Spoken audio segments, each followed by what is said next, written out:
are you guys? We were just having that conversation about how heavy it is. A couple of things at the top, and then we'll get right at it. This morning, the State Department hosted here in D.C.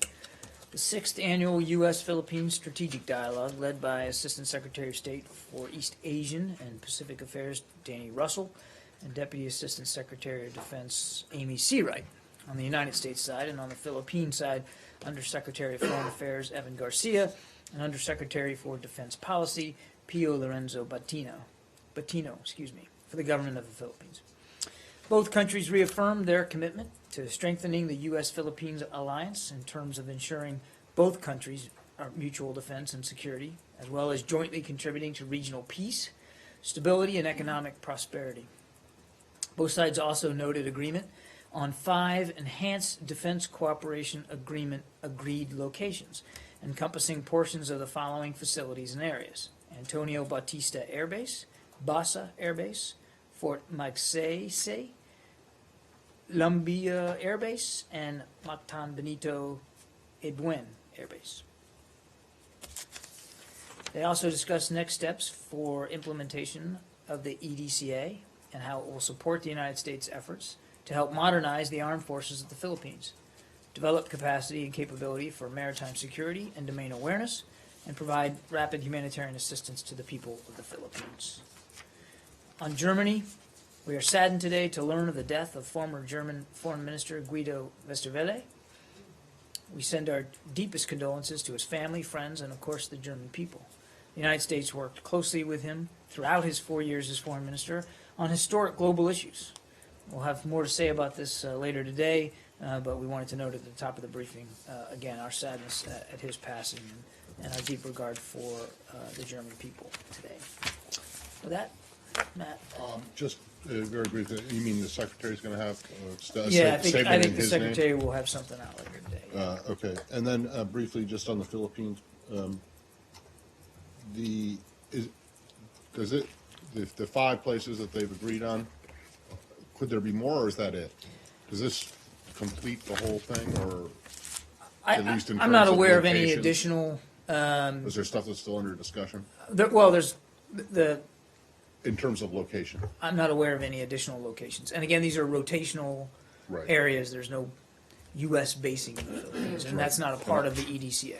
And what was the Fort McSay? What was that? I'm just assuming. I just want to make sure that I understand this right. I mean, Subic is not included in this, right? Or No, was Subic Fort there? Magsaysay. I think. Magsaysay. Magsaysay. Oh, all right. Okay. Moving on from that, unless someone else has. No. Nope.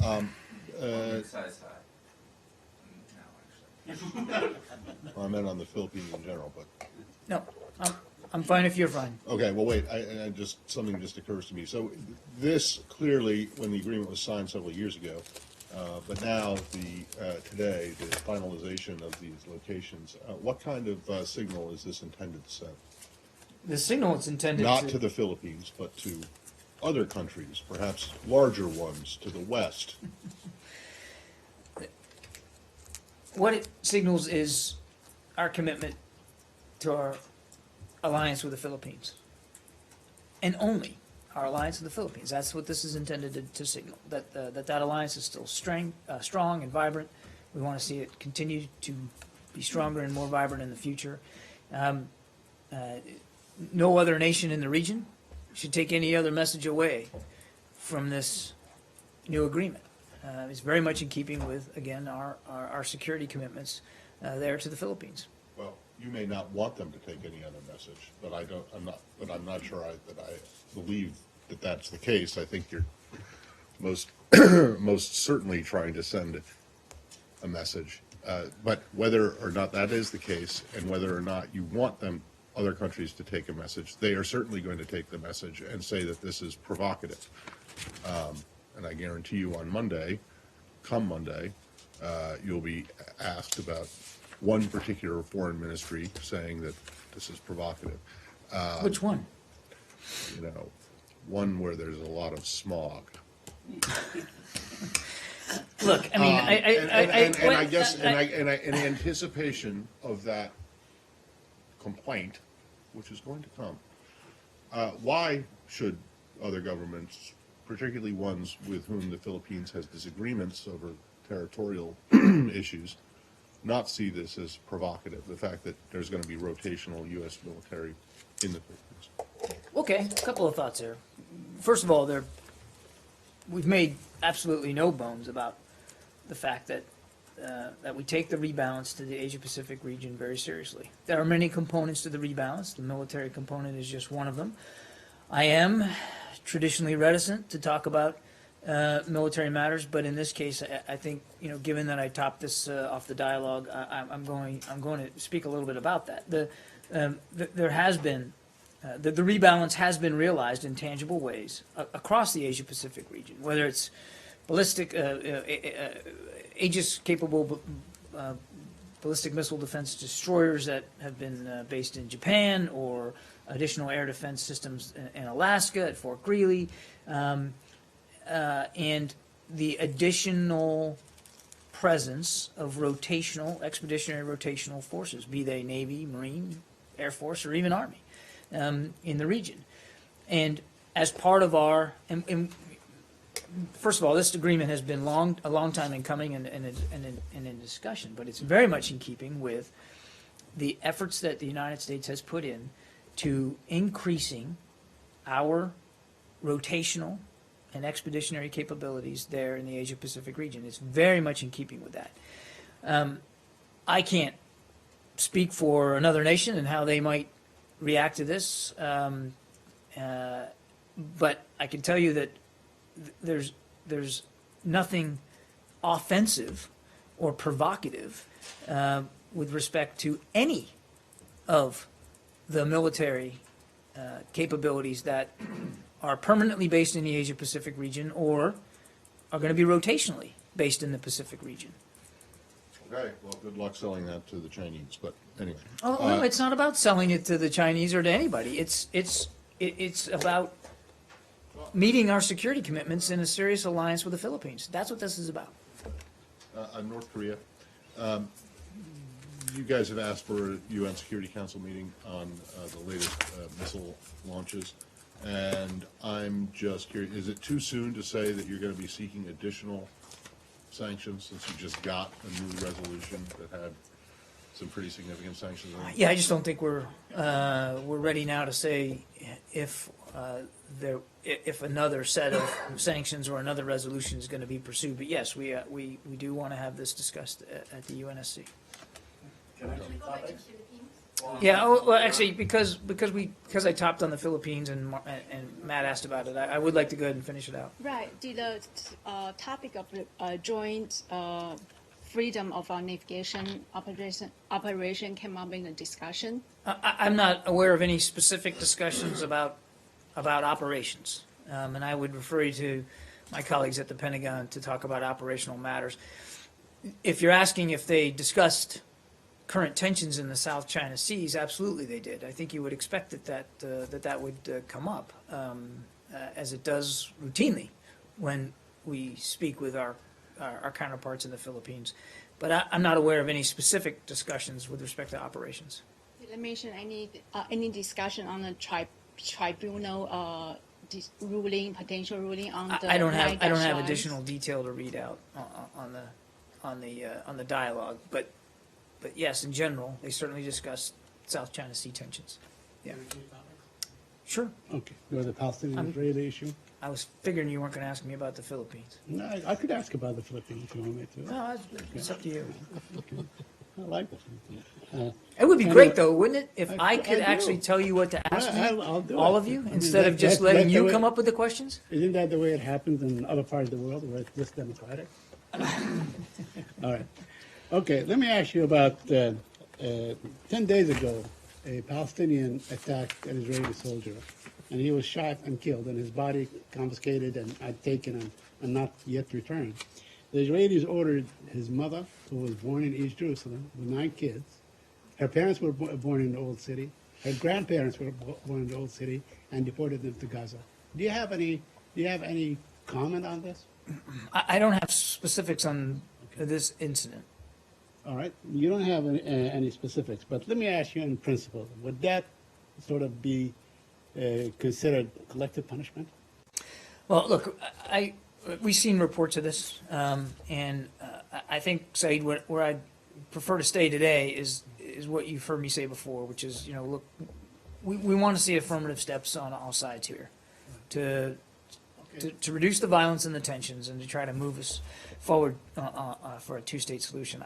I don't have specific comment on these particular reports. If this happened on another planet, if someone commits a crime, whatever it is, and the authorities come and collect the family members and deport them to another planet, would that be collective punishment? I mean, it's a What is your position on the fact that members of the family are, held responsible for the activities of one individual?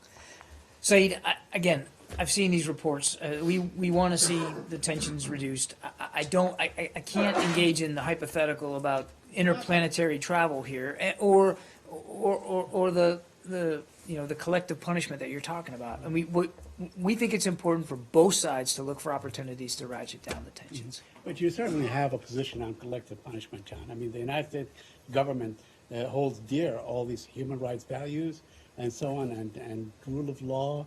And You're right, we do take being human held rights accountable. seriously. So you don't have a position on such an activity that is conducted by an occupying army, in this case, and uprooted and exiled elsewhere.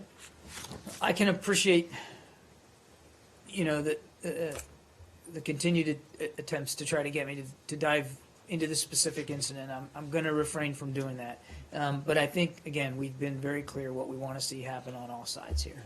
Let me ask you something. You keep saying that you guys are committed to the two-state solution, and you want both sides to take the kind of steps that would help in that.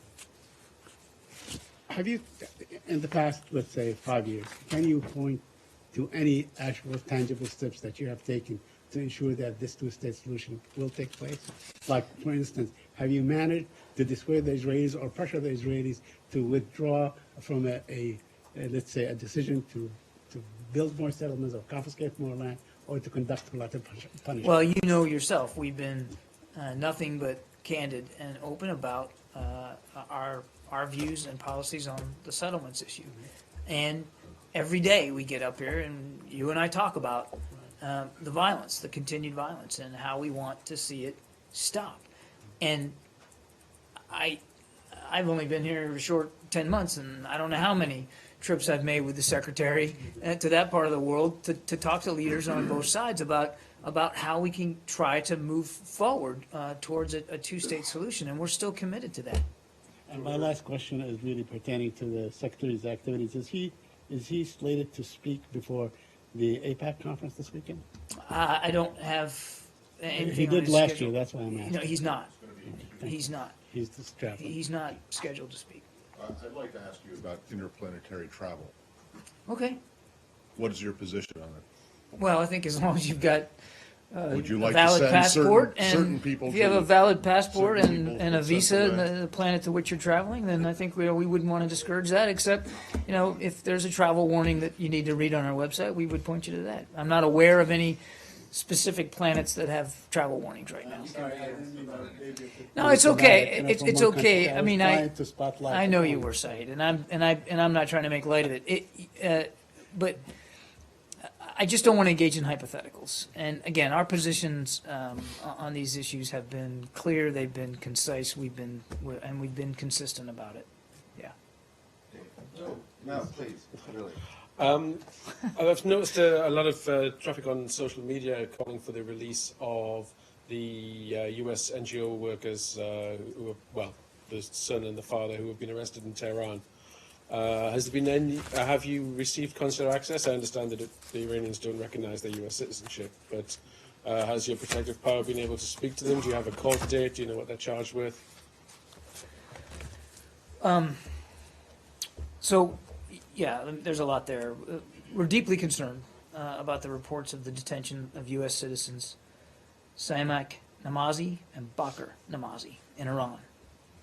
According to reports, Samak Namazi has been detained in Iran since October 2015, and his father, Bakr, was detained at the end of February this year. We're not aware of any charges against either man, and we believe that both reported detentions are unjust. We call on Iran to allow consular access by Swiss authorities and to release both as soon as possible so that they can return to their families. Americans overseas. What was your reaction to seeing that video that the North Koreans released of Otto Warmbier taking down that poster at the hotel, which is the crime that he's been sentenced for? I have actually reacted earlier today to that. I mean, it's obviously not something we want to see, and we object to the public airing, the pushing that video out. More critically, we believe that the sentence that has been passed is unduly harsh, given what he is alleged to have done, and we want him released. Do you link these missile tests to his detention? Does having him give them the ability to sort of behave badly? You'd have to ask Pyongyang the degree to which they're linked. I don't think we know whether that's the case or not. And again, frankly, from our perspective, it doesn't matter if they're linked or not. I put a statement out last night about our concerns on the missile launches, and I've talked now again to you publicly here about our concerns over Mr. Warmbier. We're certainly not linking them in our view. I couldn't tell you whether they're linking him in their view, but he needs to be released. He needs to be able to come home. What can you say about the work the U.S. is doing to secure his release? I can't provide a lot of detail, as we've said. I mean, we know that our protecting power, in this case Sweden, has had access to him, at least on one occasion. We hope there will be additional opportunities for that access to occur. And I can just tell you that we're very focused on him and his case, and we're not going to, we're certainly not going to forget about it or stop doing what we can to see that he's released. But I can't go into the details. Okay. And you can't say if you've assigned any high-level delegation to lead up the negotiation process? I think I'm just going to have to leave it where I did. Last one on this, and I know I probably know the answer already, but are the missile launches, do they affect the negotiation process in any way, or do you view them as two entirely separate issues? We're not linking the two. And again, as we've done in other places around the world, we believe that the sentence was unduly harsh in this case, and we want him released. We also, separately, but just as emphatically, want the North to stop the provocative behavior, such as missile launches, which just occurred yesterday. We've already seen how the international community can come together to put in place tougher sanctions, the toughest sanctions that we've had in a couple of decades. And again, I won't speculate, as I wouldn't with Matt, about what might arise out of these latest launches. But certainly, I think it's fair to say we're taking it seriously, and we want the rest of the international community to take it seriously. That's why we're going to bring it up at the UN. But as in other cases, we're not looking to link the two. He needs to be released because he needs to be released. And it wouldn't affect your decision about sanctions? I won't speculate about future actions that we may or may not take with respect to this latest round of ballistic missile launches. I just won't speculate one way or the other. Can I have a follow up on this very issue on North Korea. Some years back, when an American journalist was imprisoned in Korea, former President Clinton negotiated her release. Would that be okay with you if someone of that stature or that goes I'm just in? not. You're not going to speculate on that. I just don't think we're at a stage right now where I can speak with any specificity Okay, about well, the what time we for may this. or may not, what avenues we may or may not pursue. Rest assured that we are focused very keenly on this case. We're monitoring as best we can, understanding, of course, that we have a protecting power there because we don't have a diplomatic presence, we're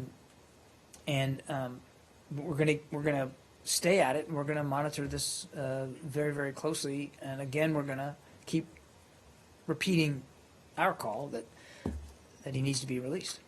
On the sanctions, DPRK sanctions, is there any good indication to the United States that China is doing its part to comply with or to implement the sanctions under the new resolution?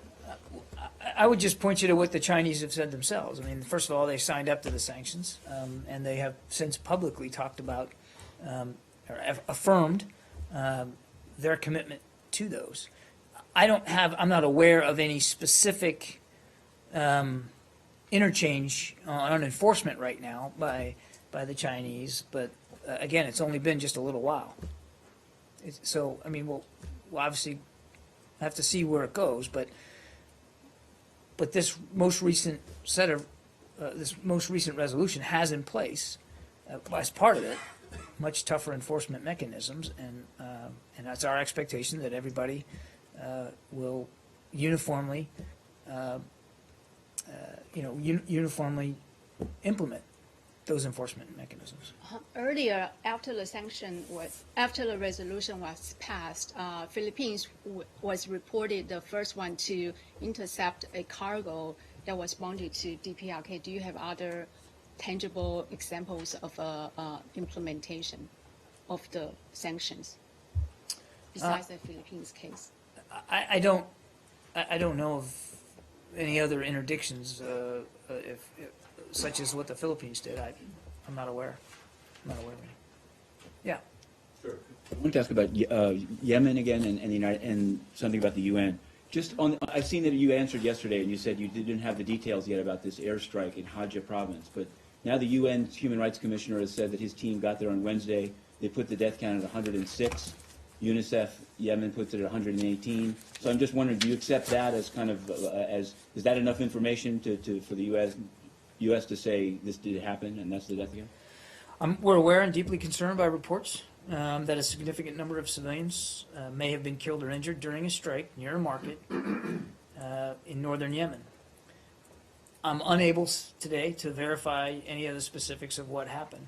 I would note, though, that the coalition has stated that it will conduct an investigation of the incident, and we encourage them to conduct a prompt, transparent investigation and publicly release the results.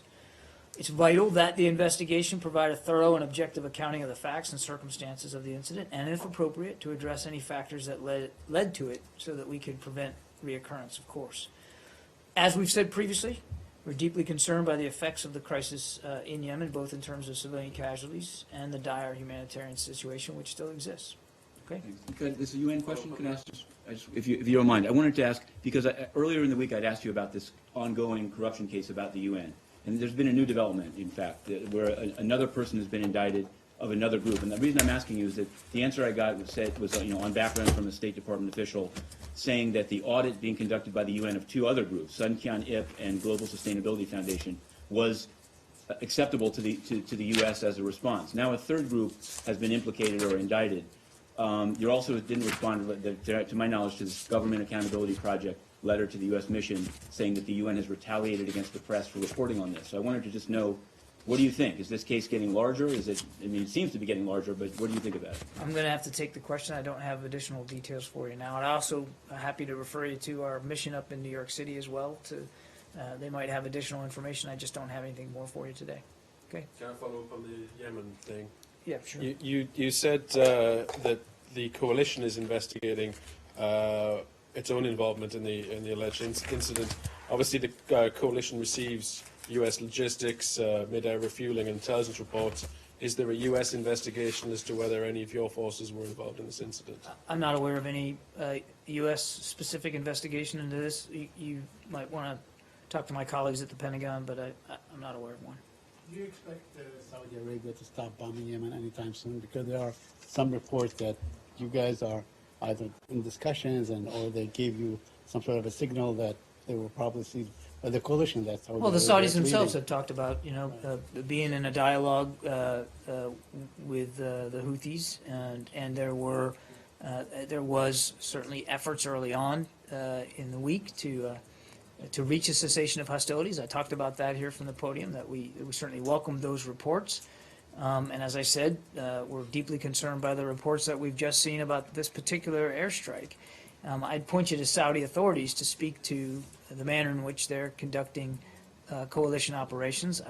And again, I would just point to what we've said so many times. We also want to see a political process move forward in Yemen. That's why we're supporting UN efforts on that front.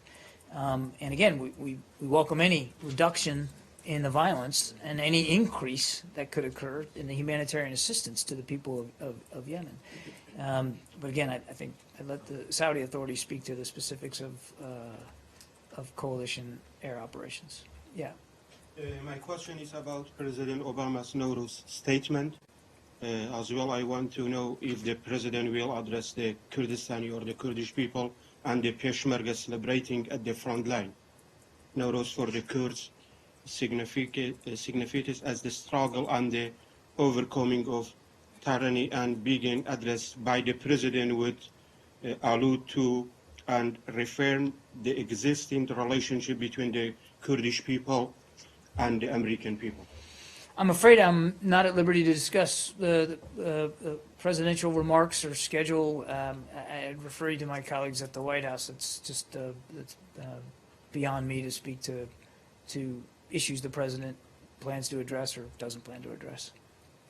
And today, Ambassador Brett McGurk met President Barzani. He said the USAID helped Kurdistan, and yesterday at the Soli Forum held in Suleimania, Kurdistan region, U.S. Ambassador Jones stated that the U.S. and allies are looking at providing anywhere between 10 to 50 billion US dollars in aid to Iraq. My question is, can you elaborate if Kurdistan region gets any of this money? Can I, what? Elaborate. Elaborate. That will get that money. What I would just tell you is that we recognize that Iraq, including the Kurdistan region, is suffering under a heavy economic burden as they continue to fight Daesh during a time of low oil prices. And we're going to continue to assess, as we have in the past, how best to help Iraq shore up its economy. And we're committed to assisting Iraq in its mission to defeat Daesh. But I just don't have anything to announce at this time, anything specific. Yeah. The families of U.S. citizens Kamal El-Darat and Mohammed El-Darat allege that they've been tortured in Emirati custody, and this is why they have. This is why they've confessed to terrorist crimes. Have you any update on that case? I don't think so.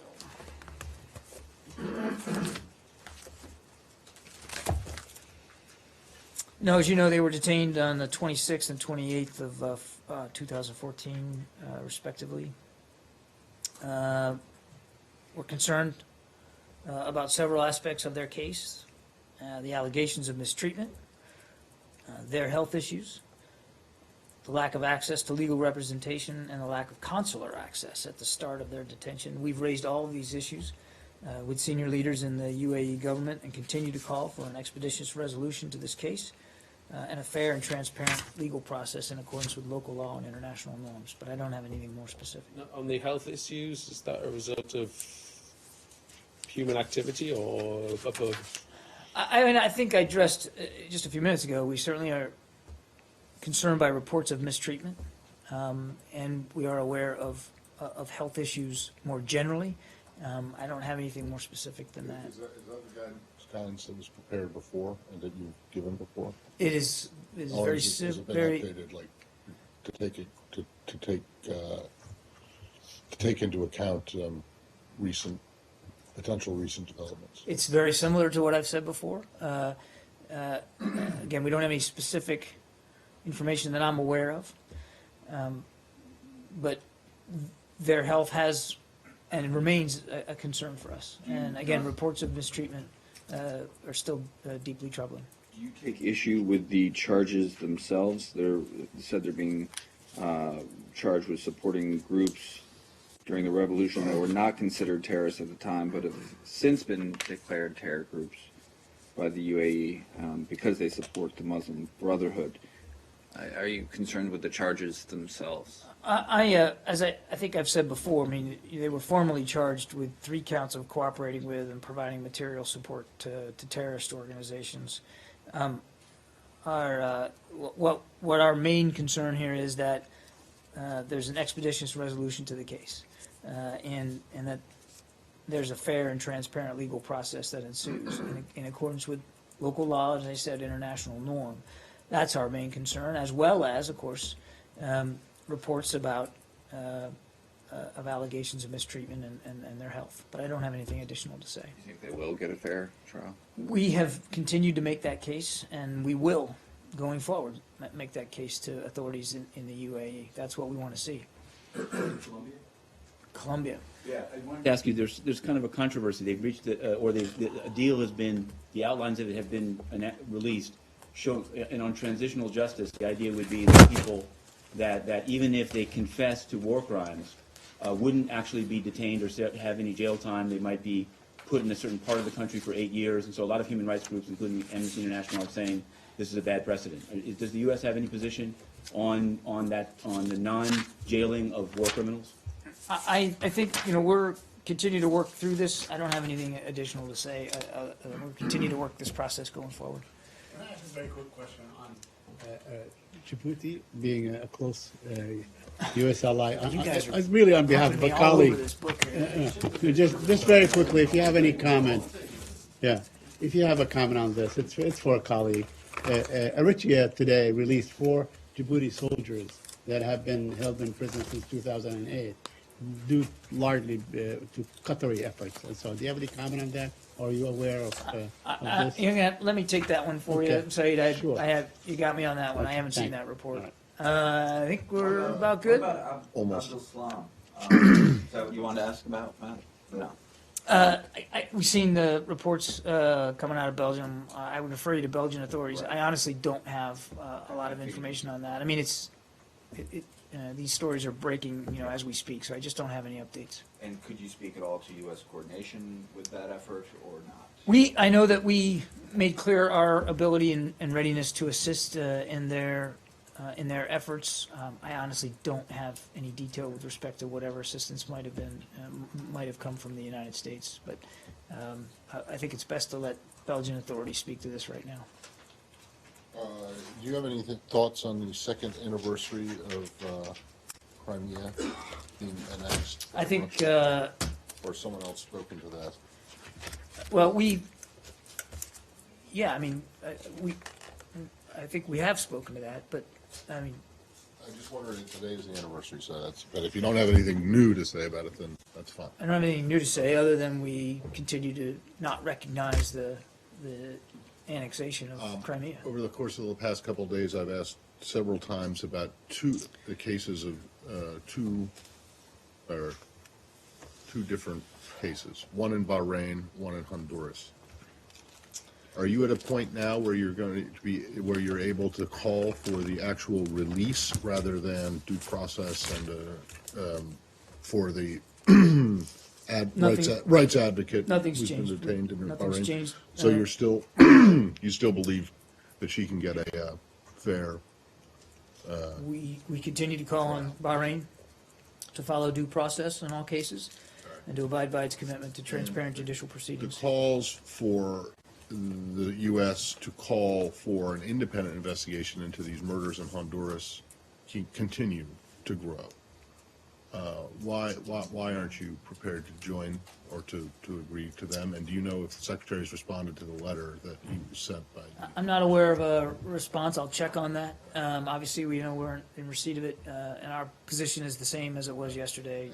And then, since I last asked about Western Sahara and you couldn't find it in your book, Well, the can situation you has blame me? No, the situation has changed a little bit in that Morocco has ordered almost 80 or more than 70 at least UN members of the UN peacekeeping mission there to leave.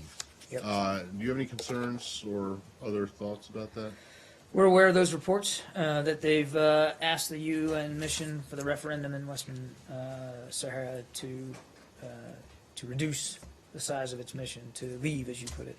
We reiterate our support to that UN mission and to its important mission, to the important job that it's there to do. Yesterday, the United States participated in a closed session of the UN Security Council where members expressed concern about the situation. The United States encourages all of the parties to remain fully and actively engaged in seeking an effective resolution. Morocco is one of your, if not the oldest U.S. friend in North Africa. Do you have any plans to raise it with the king or less senior Moroccan officials? I know of no such specific bilateral plans, Matt. We're taking this up inside the UN. Thanks, everybody. Have a great weekend.